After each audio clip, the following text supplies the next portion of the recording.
Bismillahirrahmanirrahim. Assalamualaikum warahmatullahi wabarakatuh.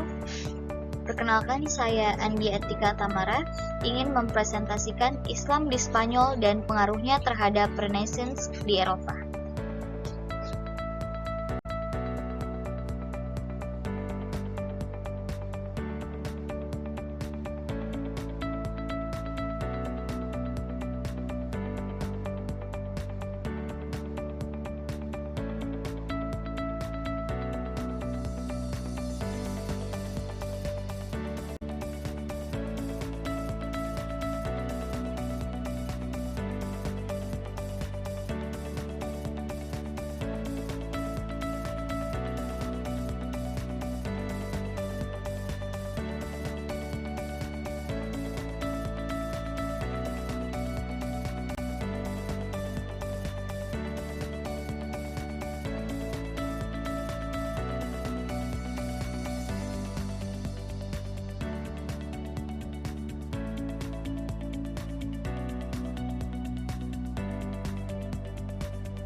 Masuknya Islam di Spanyol atau Andalusia.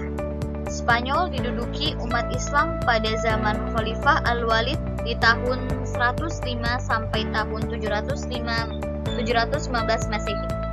Sebelum penaklukan Spanyol, umat Islam telah menguasai Afrika Utara dan menjadikannya salah satu provinsi dari dinasti Bani Umayyah. Dalam proses penaklukan Spanyol, terdapat 3 pahlawan Islam yang berjasa besar dalam memimpin pasukan. Mereka adalah Thorif ibnu Malik, Thorik ibnu Jiyad, dan Musa ibnu Nusair.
Perkembangan Islam di Spanyol. Sejak pertama, dan terakhir menginjakkan kaki di tanah Spanyol, Islam mempunyai peran yang sangat besar yang berlangsung lebih dari 7,5 abad.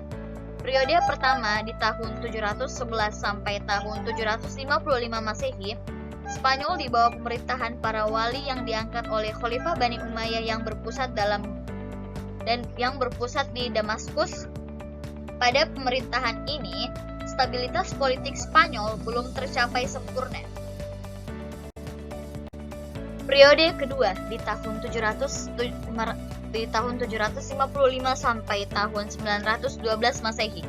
Periode ini, Spanyol di bawah pemerintahan gubernur tetapi tunduk terhadap pusat pemerintahan Islam yang saat itu dipegang oleh Khalifah Abbasiyah di Baghdad.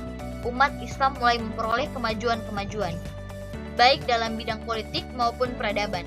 Berbagai ancaman pun dan kerusuhan juga terjadi. Pada abad ke-9, stabilitas negara tergantung dengan munculnya gerakan Kristen fanatik yang mencari kesyahidatan. Periode ketiga tahun 912 sampai 1013 Masehi, mulai dari pemerintahan Abdullah Ar-Rahman yang bergerak An-Nasir sampai munculnya raja-raja kelompok yang dikenal Muluk Al-Tawif. Pada periode ini, umat Islam Spanyol mencapai puncak kemajuan dan kejayaan Daulat Abbasiyah di Baghdad. Awal kehancuran Khalifah Bani Umayyah di Spanyol ketika Hisham naik tahta dalam usia 11 tahun.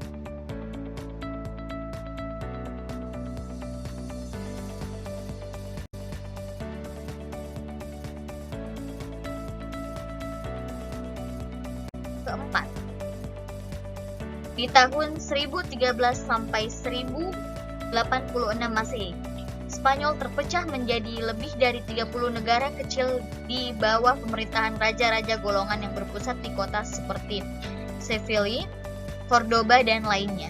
Pada periode ini, Islam Spanyol mulai kembali memasuki masa pertikaian intern. Di periode kelima, tahun 1086 sampai 1248 Masehi, walaupun Islam Spanyol masih terpecah, tetapi terdapat satu kesatuan yang didominasi, yaitu kekuasaan dinasti Korobitun dan dinasti Muwahhidun. Periode ke-6, di tahun 1248 sampai 1492 Masehi, Islam hanya berkuasa di daerah Granada di bawah dinasti Bani Anmar. Peradaban Islam kembali mengambil kemajuan, akan tetapi secara politik, dinasti ini hanya berkuasa di wilayah yang kecil. Pada tahun 1492 Masehi, berakhirlah kekuasaan Islam di Spanyol karena umat Islam tidak bisa menahan serangan-serangan orang Kristen secara besar-besaran. Setelah itu, umat Islam dihadapkan dengan dua pilihan, masuk Kristen atau pergi meninggalkan Spanyol.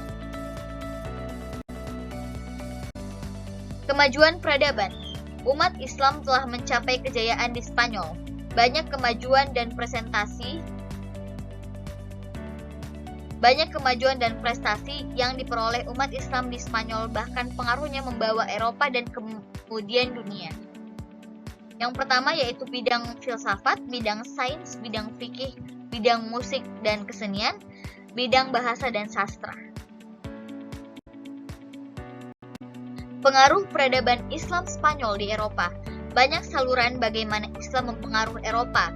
Spanyol merupakan tempat yang paling utama bagi Eropa menyerap peradaban Islam, baik dalam bentuk hubungan politik, sosial, maupun perekonomian, dan peradaban antar negara. Pengaruh peradaban Islam termasuk pemikiran Ibnu Rushd di dalamnya ke Eropa berawal dari banyaknya pemuda-pemuda Kristen Eropa pergi belajar di Universitas Islam di Spanyol. Selama belajar, mereka aktif menerjemahkan buku-buku ilmuwan Muslim. Pengaruh ilmu pengetahuan Islam sudah berlangsung sejak abad ke-12 Masehi, walaupun Islam terusir dengan sangat kejam dari Spanyol, tetapi telah membina gerakan-gerakan penting di Eropa. Sekian presentasi dari saya, kurang lebihnya mohon dimaafkan. Wassalamualaikum warahmatullahi wabarakatuh.